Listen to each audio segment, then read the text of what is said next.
Hi, everybody. I'm Alan Janae. President Biden was in Colorado today visiting the National Renewable Energy Laboratory of Wind Technology.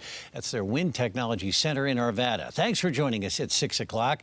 With wind turbines as a backdrop, the president focused on transitioning to clean energy and creating jobs in that sector. The climate change is current today, not next year, not 10 years from now. We have to make the investments that are going to slow our contributions to climate change today, not tomorrow. And here's the good news.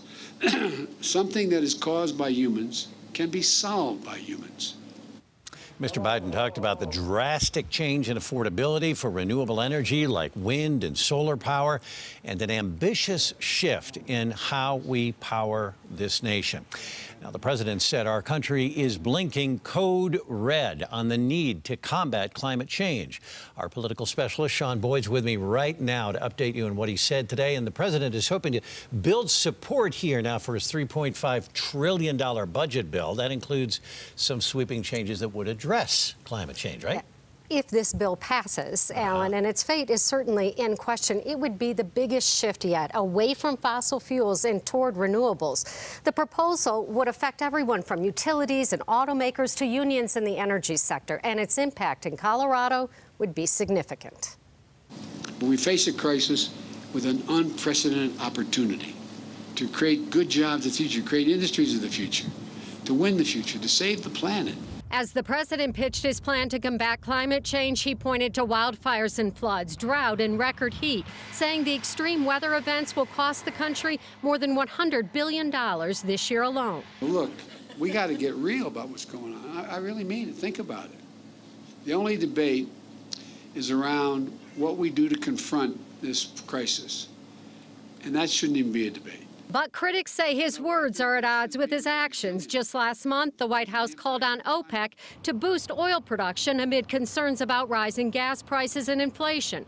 Republican Congressman Ken Buck of Weld County says the budget bill would make the U.S. even more reliant on foreign energy. If he wants to visit with people in Colorado, he should talk to the consumers who are paying more at the pump right now and who don't understand why he is asking OPEC to increase production while he and his liberal friends are hurting production and reducing production here in the United States. The Colorado Oil and Gas Association fired off a letter to Colorado's U.S. senators urging them to oppose billions of dollars in new fees in the budget bill, including a fee on methane production and fee on imports from countries that don't regulate greenhouse gases. The bill's centerpiece, a system of penalties and incentives for utilities to replace coal and gas-fired power plants with renewable power sources. We don't want to be California. We've seen what happens when a state says fossil fuels, oil and gas are the bad guy. They rely too heavily on renewables, and suddenly their grid doesn't work. And now they're importing foreign oil as well.